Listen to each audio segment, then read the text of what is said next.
하나님의 말씀 마태복음 5장 10절로 12절 말씀입니다.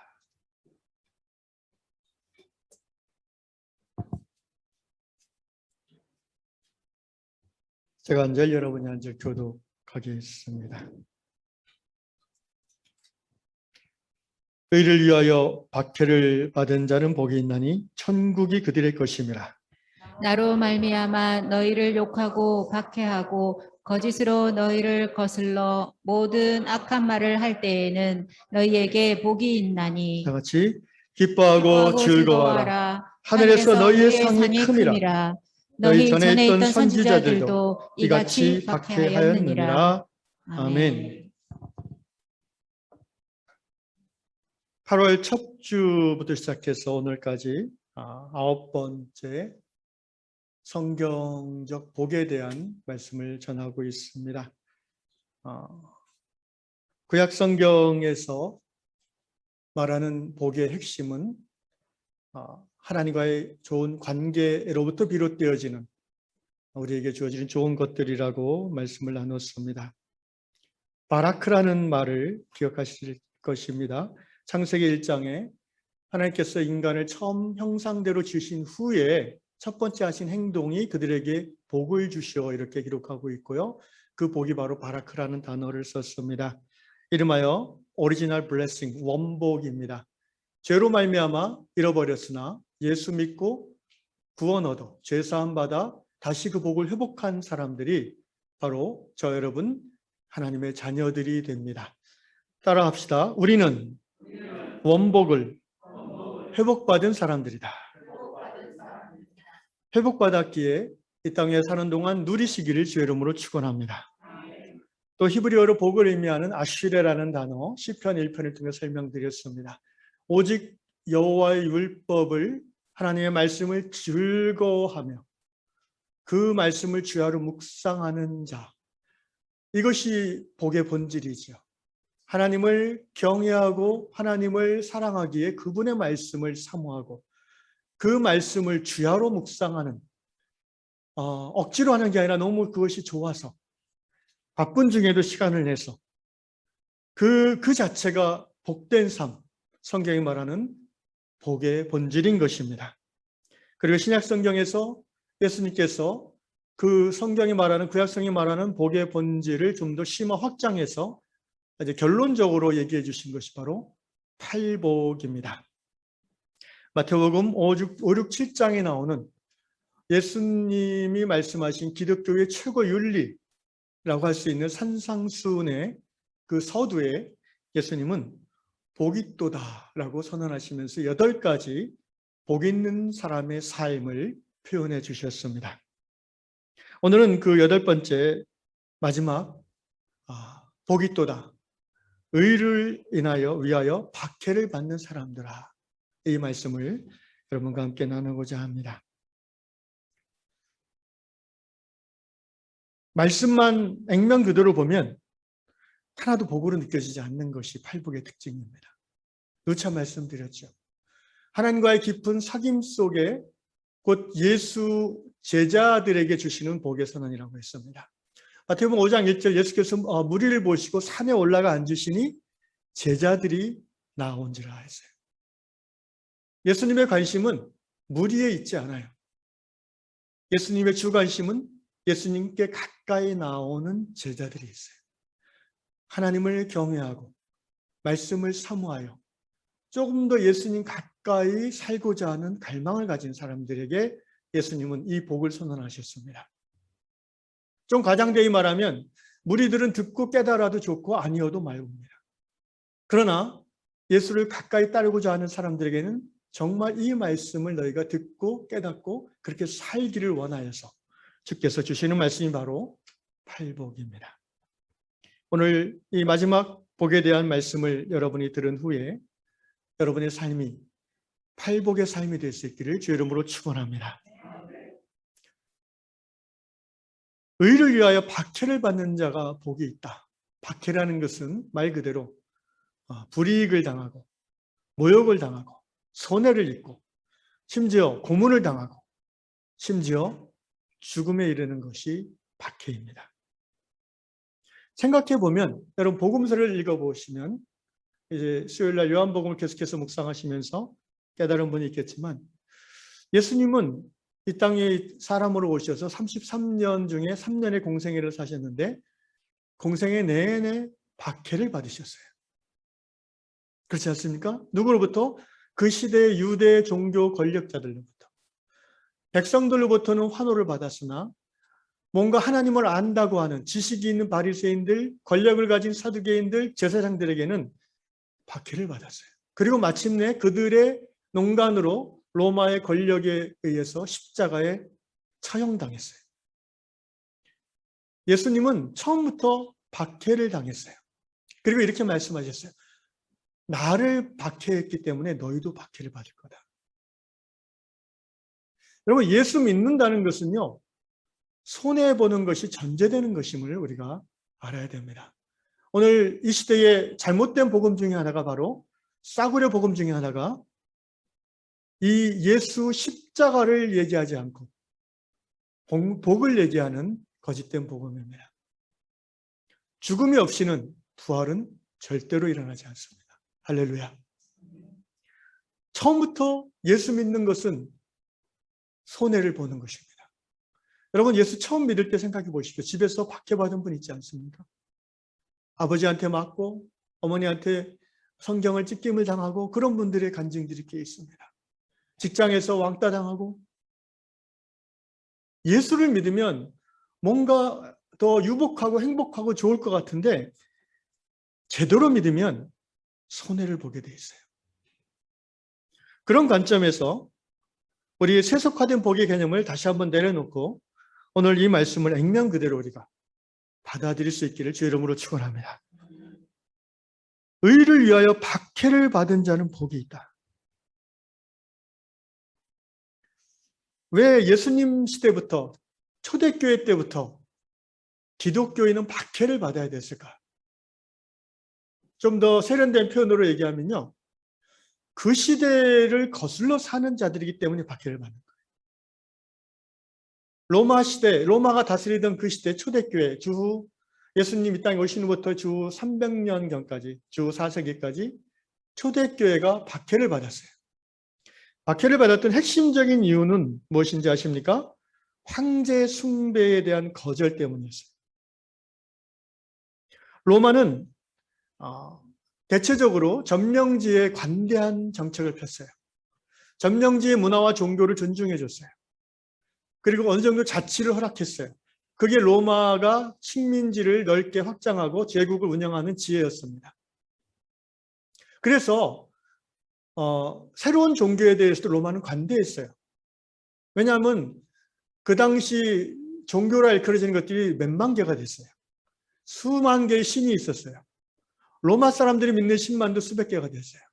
그러니까 새로운 예수신이 하나 나타났다고 해서 그것을 굳이 박해할 필요가 없어요. 그런데 왜 박해를 받냐면은 다른 대부분의 모든 종교는 유대교를 빼고 모든 종교는 황제 숭배를 받아들였어요. 마치 일제시대 우리나라 교회들이 대다수가 신사참배를 받아들인 것처럼 말입니다.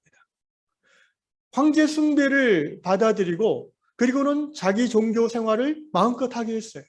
그런데 딱 두 부류의 사람들이 황제 숭배를 거절했는데 유대교와 거기서 갈라져 나온 기독교였어요. 유대교는 나름 또 초창기에는 존중을 받았습니다. 왜냐하면 유대교는 전통이 있는 걸 로마가 알았거든요. 로마의 통치자들도 전통을 존중했어요. 모든 자기중심적 이기적인 독재 권력은 전통을 좋아합니다. 전통에서 벗어나는 어떤 새로운 것을 거부합니다. 왜? 그 체제가 흔들리기 때문에 그렇죠. 그래서 유대교는 어느 정도 초창기에는 또 인정을 해줬습니다. 그런데 기독교는 유대교의 전통을 거스르고 나온 로마 권력자들이 보기에는 별로 탐탁치 않은 것이었어요. 그런데 거기다가 황제 숭배까지 거절해요. 제국을 통치함에 있어서 로마가 처음부터 황제 숭배를 제시한 건 아니죠. 그런데 점점 제국이 이제 영국, 독일까지 넓어지면서 여러분 종교만큼 다스리기에 편리한 기제가 없지 않습니까? 황제를 어느 때부터 이제 신으로 추앙하는 그런 황제 숭배를 로마 권력자들은 이제 조장하기 시작했습니다. 그 시작은 이제 소위 아우구스투스라고 불리는 시저로부터였죠. 주전 약 27년 경에 시저가 그 악티움 전투에서 이집트와 옥타비안 이집트와 그 로마 반대파의 연합군을 물리친 후에 이제 로마로 돌아와서 입성해서 로마 전역에 평화를 가져다 준 사람으로, 그래서 아우구스투스가 자기 스스로를 캐사르 시저라고 명명하고 황제로 자리매김했습니다. 그게 예수님 태어나시기 30년 전에부터 있었던 일입니다. 사람들은 아우구스투스, 이 시저를 무엇이라고 불렀습니까?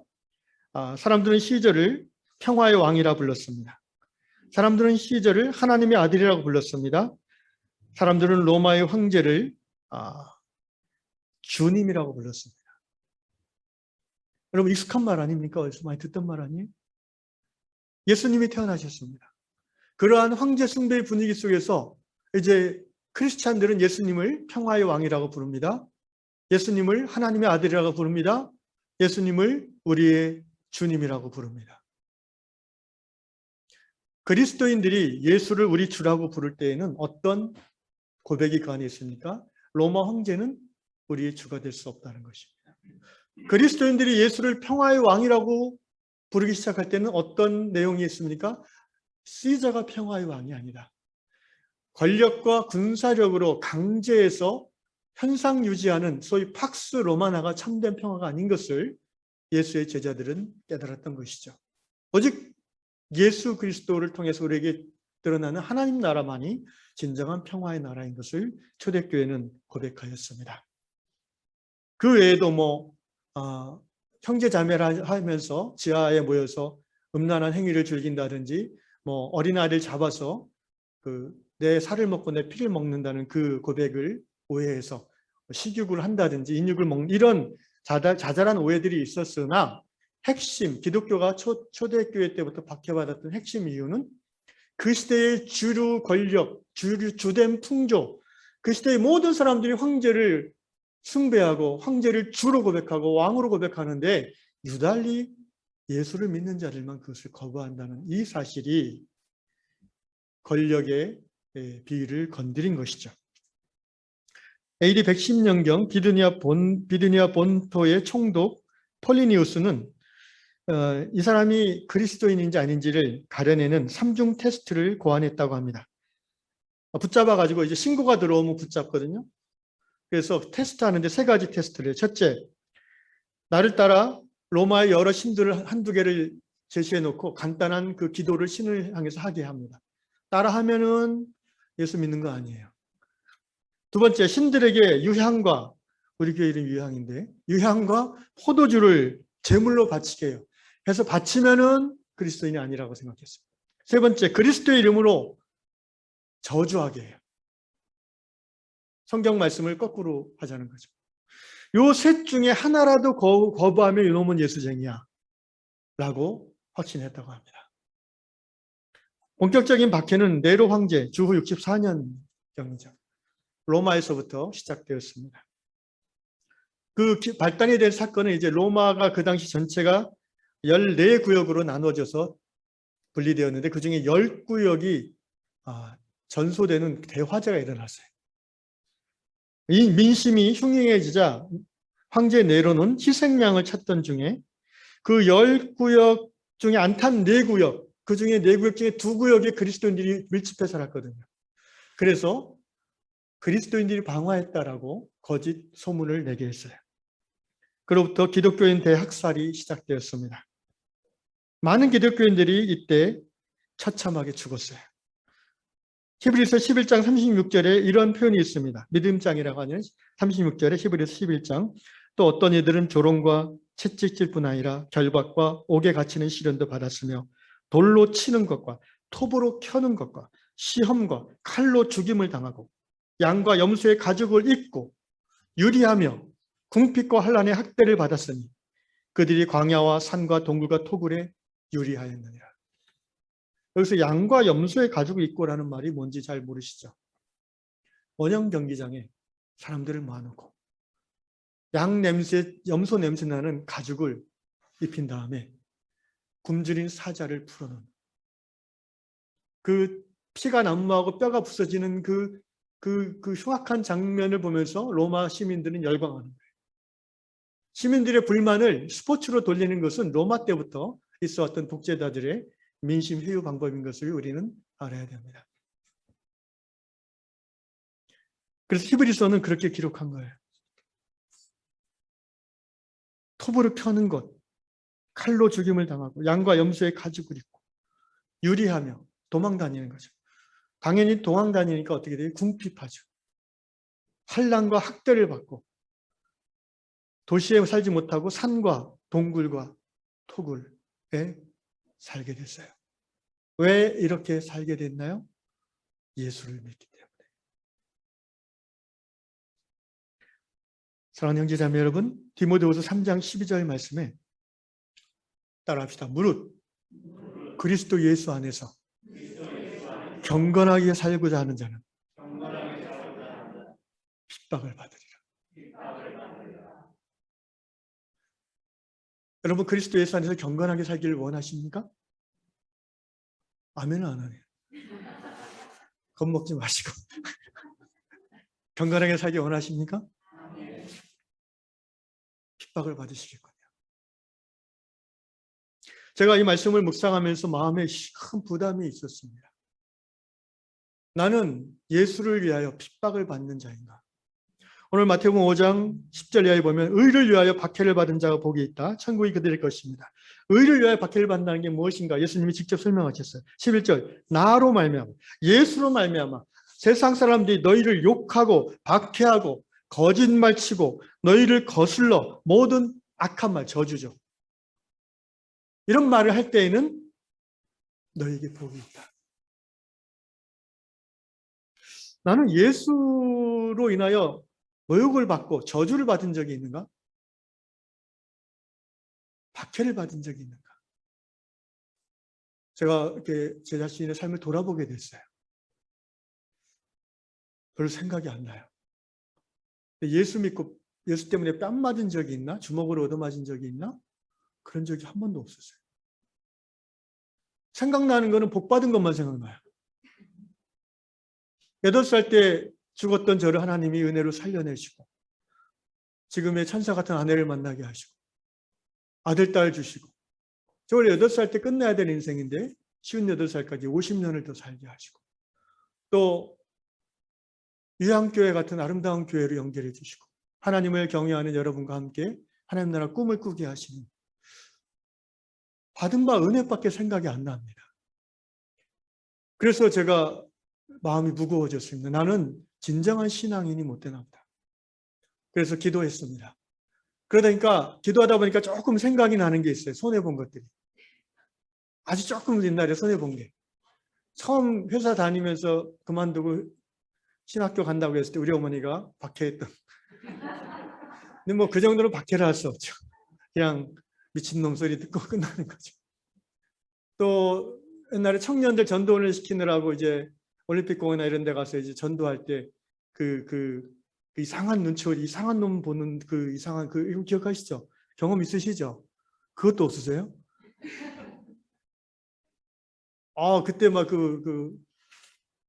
한 번은 이슬람 여인들 있잖아요. 터번 쓴 그 석촌호수를 막 걷고 제가 전도하고 있는데 그들이 둘이 걷고 있어요. 여자분이 갖고 막 따라가가지고 이슬람을 믿는 사람에게 복음을 전하리라 막 뜨거운 가슴으로 영어로 했죠 이제.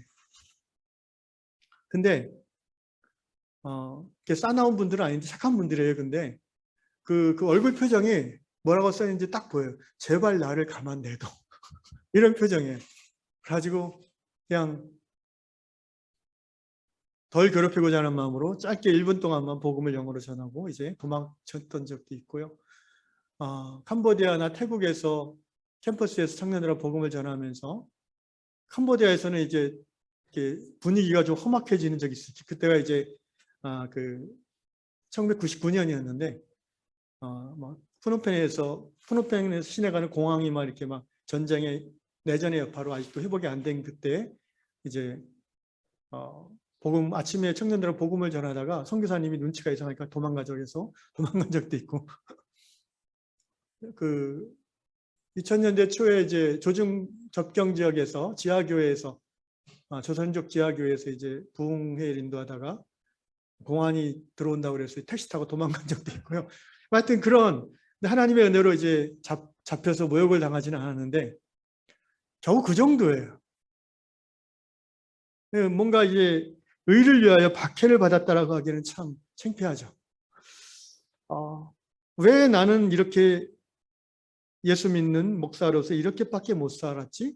라는 자각을 이 한 주간 해봤습니다. 돌아보게 됐어요.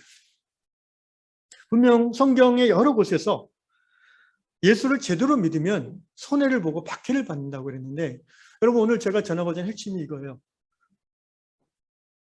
현실을 인정하자는 거예요. 우리 가운데 예수 믿고 뺨 맞은 분 있습니까? 우리 가운데 예수 믿고 재산의 3분의 1을 날린 사람이 있습니까? 그러니까 다른 어떤 내 욕심 때문에 뭐 투자하다가 그런 거 말고요.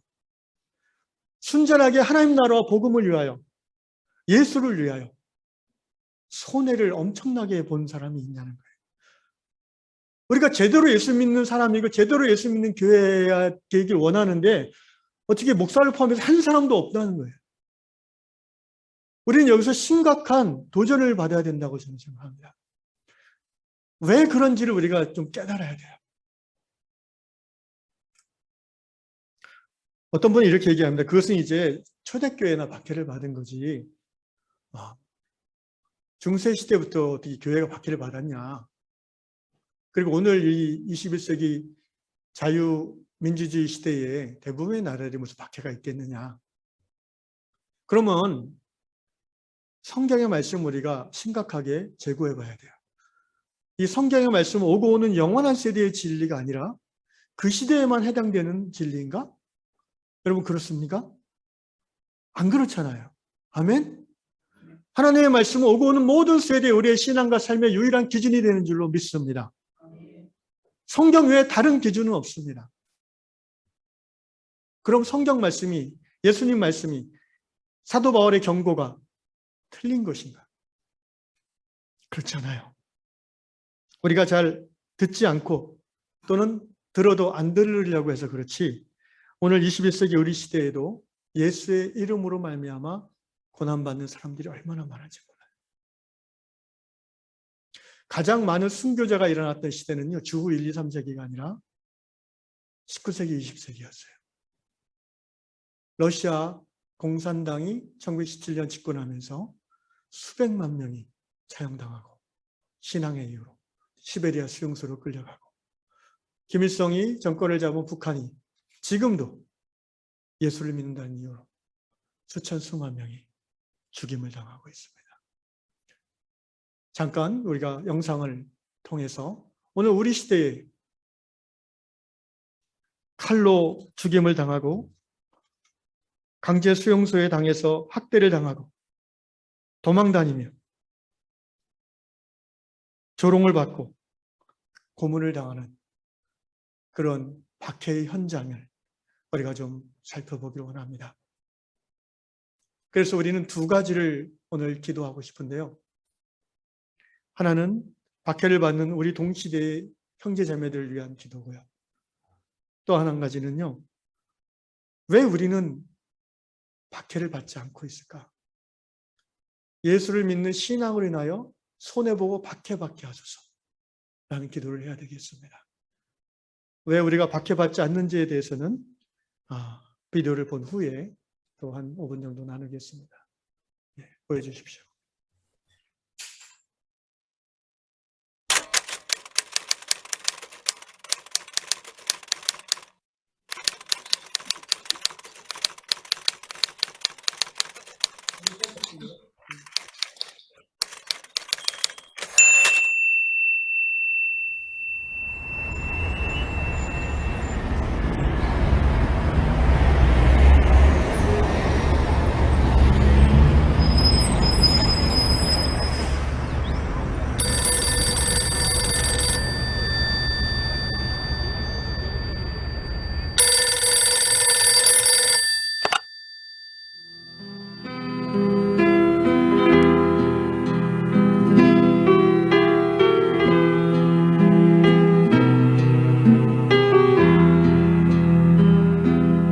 그래서 이제 전화를 이제 동네 전화를 해가지고 예, 그때는 이제 핸드폰이 없었을 때니까 저 연락을 해놓고는 북한에 그 성도들이 있다는 그분들 나오라고 그래서 점심을 같이 할 수 있도록 어레인지를 했습니다.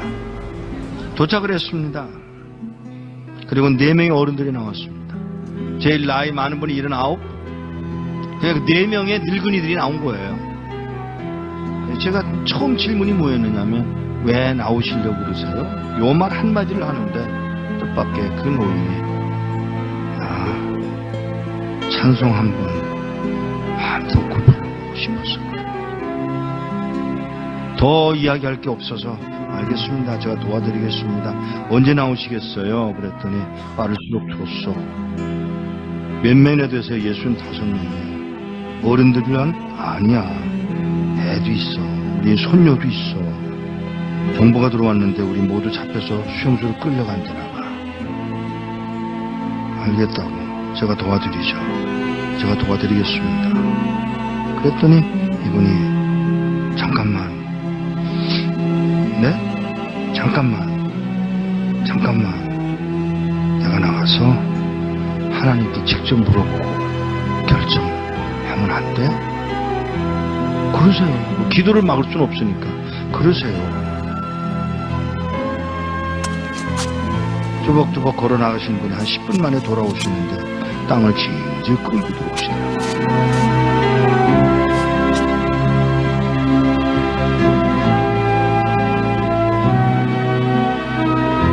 왜 그러세요?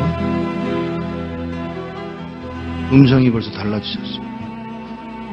나가서 물었소.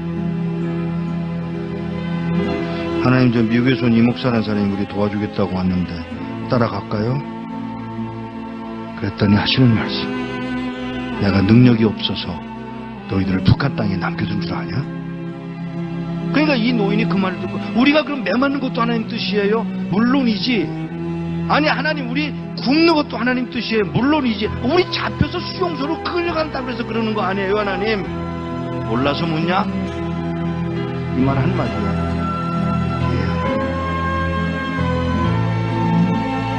그리고는 저에게 그 얘기를 전해주고 헤어지기 전에 인사를 하려고 이렇게 끌어안으려고 그러는데 끌어안는 게 이게 익숙하지 않아요 이 사람들. 그래서 제가 무릎을 꿇고 이렇게 내려다보는데 그가 신고 온 신발에 구멍이 뚫려서 발가락이 이렇게 나와 있더라고요. 그 발가락에 제가 입술을 대고 키스를 했어요. 그리고 우는 동안에 제 목에 뭐가 떨어지더라고요. 그 할아버지가 울고 계신 거예요. 일어나서 인사를 다시 하고 떠나면서 안녕히 계세요. 그랬더니 무슨 인사가 그러냐. 죄송합니다. 왜요? 천국에서 만나자 그래라. 예, 천국에서 뵙겠습니다. 그 말 한마디를 하고 떠나서 나오는데 몇 걸음 떠나갔는데 뒤에서 그의 음성이 들려옵니다. 누가 우리를 그리스도의 사랑에서 끊으리요.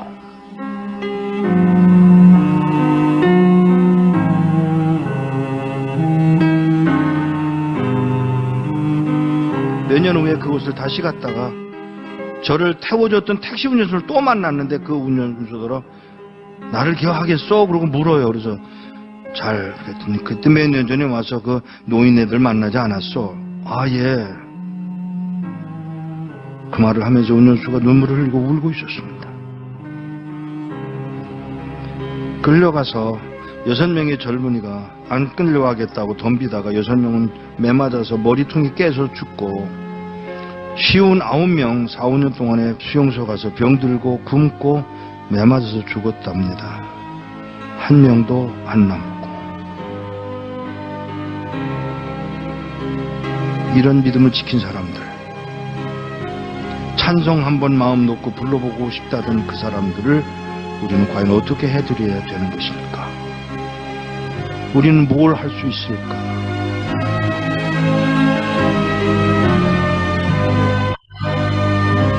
켜주시고요.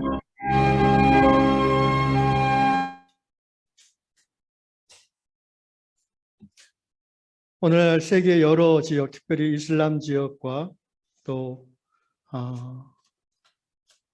북한 중국 공산당 일당 독재가 이루어지는 사회주의 공산주의 국가들에서 여전히 예수를 믿는다는 것은 손해보는 것이고 그 예수를 믿는다는 것은 감옥을 가는 것입니다. 오늘 우리는 손해보지 않는 시대에 살고 있는가? 그러면 여러분 역으로 이렇게 생각해 볼 필요가 있습니다. 오늘 예수께서 나로 말미암아 너희를 욕하고 박해하고 거짓으로 너희를 거슬러 모든 악한 말을 할 때에는 너희에게 복이 있나니 기뻐하고 즐거워하라. 하늘에서 너희의 상이 큼이라. 예수님의 말씀을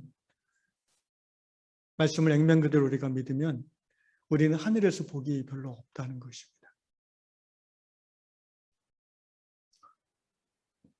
그렇다고 하나님 왜 우리를 북한에 안 태어나게 하고 여기 태어나게 하셨어요? 라고 하소연하실 분이 있습니까? 지금 제가 무엇을 전하고자 하는지 여러분은 이해를 하셨을 겁니다. 여러분, 우리가 21세기 종교의 자유가 보장된 대한민국, 민주주의가 발전되고 또 경제적으로 선진국인 대한민국 시민으로 살아가게 되는 것, 저는 이것에 대해서 하나님께 감사를 드립니다. 그런데 자유와 경제적인 부유함 속에서 우리의 예수 믿는 믿음이 우리 자신도 모르게 나이브해지고 또 변질되기 쉽다는 것도 또한 우리가 받아들여야 될 것입니다. 어떤 변질이 우리의 믿음에, 우리의 신앙에 스며들어 있습니까?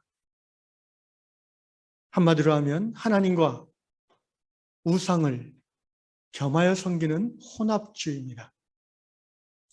여러분, 구약의 선지자들이 이스라엘, 하나님의 백성 이스라엘을 향해서 계속해서 하나님의 경고를 전한 내용이 뭔지 아십니까? 하나님과 우상을 겸하여 섬기지 말라는 것입니다. 하나님과 바알을 겸하여 섬기지 말라는 것입니다. 너희가 성전에 와서 제사 드리고 하나님을 경배하는 것과 더불어 너희의 일상 속에서 돈을 따라 살고 쾌락을 따라 살고 권력을 이용하여 약한 자를 핍박하는 손에 피 묻히는 삶을 병행하고 있는 것에 대해서 하나님은 대단히 진노하셨다는 것입니다. 물리적인 박해, 실제적인 박해가 없다고 해서 우리가 치열한 신앙의 삶을 살 수 없는 것입니까? 아닙니다. 우리가 지금 대단히 많이 속고 있기 때문입니다. 오늘 우리 시대에 로마 시대의 황제 숭배만큼 강력한 우상이 있습니다. 강력한 이 시대의 풍조가 있어요. 그것은 바로 황금만능주의고 쾌락주의고 자기 자신을 우상화하는 개인주의입니다. 여러분, 디모데후서 3장 1절 2절에 바울 사도께서 마지막 죽기 전에 쓰신 서신서가 디모데후서인데 말세에 일어날 여러 가지 풍조를, 그 말세에 일어날 여러 가지 흐름을 적고 있습니다. 이렇게 썼습니다. 너는 이것을 알라. 말세에 고통하는 때가 이르러 사람들이 자기를 사랑하며 돈을 사랑하며 자랑하며 교만하며 비방하며 부모를 거역하며 감사하지 아니하며 거룩하지 아니하며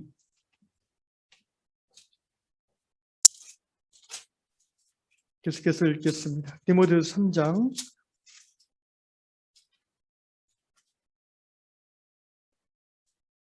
3절 무정하며 원통함을 풀지 아니하며 모함하며 절제하지 못하며 사나우며 선한 것을 좋아하지 아니하며 배신하며 조급하며 자만하며 쾌락을 사랑하기를 하나님 사랑하는 것보다 더하며. 종교계를 향한 말씀입니다. 경건의 모양은 있으나 경건의 능력은 부인하니 이 같은 자들에게서 내가 돌아서라. 말세는 어떤 시대입니까? 예수님이 이 땅에 오신 후로 다시 오실 때까지가 말세라는 것을 기억하셔야 됩니다. 교회 시대가 말세 시대이고 성령의 시대가 말세의 시대입니다. 말세이기 때문에 성령을 보내신 거예요. 마지막 때에 신앙을 지키고 하나님의 영광을 드러내며 이 땅에 하나님의 나라를 이루고자 하는 그 예수 믿는 삶을 도우시고자 성령께서 오신 겁니다. 오늘 우리 시대 21세기 대한민국을 보십시오. 사람들이 자기를 사랑하며 돈을 사랑하며 자랑하며 교만하며 쾌락을 사랑하기를 하나님 사랑하는 것보다 더하지 않습니까? 이게 바로 우리가 살고 있는 이 시대이고요. 이슬람권이나 북한에서 받는 핍박보다도 더 교묘하게 우리의 신앙을 무너뜨리는 것들입니다. 어떻게 보면 마귀의 목적은 똑같아요. 협박하고 감옥 보내고 재산을 몰수하고 구타하고 죽임으로써 예수 신앙에서 멀어지게 하는 거잖아요. 그죠? 하나님으로부터 단절되게 하는 거잖아요. 그게 마귀의 목적이 죽이는 거예요. 근데 결과적으로 오늘 21세기 이 자본주의 시대를 살아가는 우리에게 어떤 것이 하나님부터 멀어지게 합니까? 개인주의,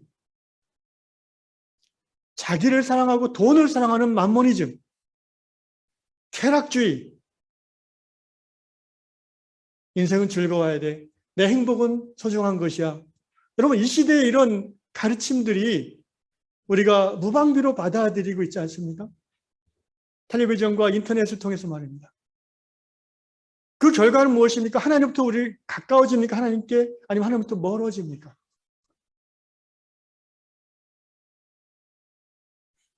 여러분, 정신 차리지 않으면 천국의 상급이 없어집니다. 아니, 이 땅 위에서 하나님 나라를 누리는 일에서 멀어집니다. 무릇 그리스도 예수 안에서 경건하게 살고자 하는 자는 핍박을 받을 거라고 성경은 말합니다. 여러분, 경건이란 말의 뜻이 그겁니다. 하나님을 경외함으로 세상과 구별되는 것이 경건이에요. 사도행전에 보면 예수님을 믿는 그 시대의 사람들을 가리켜서 세상 사람들은 그 도를 따르는 사람이라고 했습니다. 다른 길을 걷는 사람들이라고 했어요. 세상과 구별된다는 거예요. 황제 숭배를 거절하고 세상이 주는 유혹을 거부하고 예수 믿는 믿음으로 끝까지 그 길을 가는 사람들이라는 거예요. 오늘 우리는 예수를 믿으면서 어떤 길을 가고 있습니까? 세상의 넓은 길을 가고 있습니까? 아니면 좁은 문을 향하여 길을 가고 있습니까? 여러분, 하늘의 상급이 없어집니다. 이 시간에 함께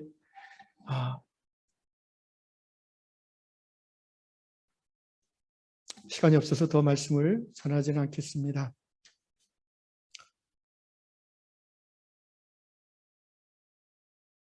오늘 모든 시대의 우상들이 우리를 둘러싸는 이 시대에 아주 교묘하고 아주 섬세하게 우아하게 우리의 신앙을 무디게 하고, 그리고 하나님보다 자기 자신의 소중한 삶이 소중하다고 생각하게 하고, 하나님보다 내 자식이 소중하다고 생각하게 하고, 교회보다 내 개인의 편안함과 웰빙이 훨씬 더 중요해라고 자기도 모르게 세뇌당하고 있는 이 시대에, 여러분, 그래서 우리가 핍박을 안 받는 겁니다.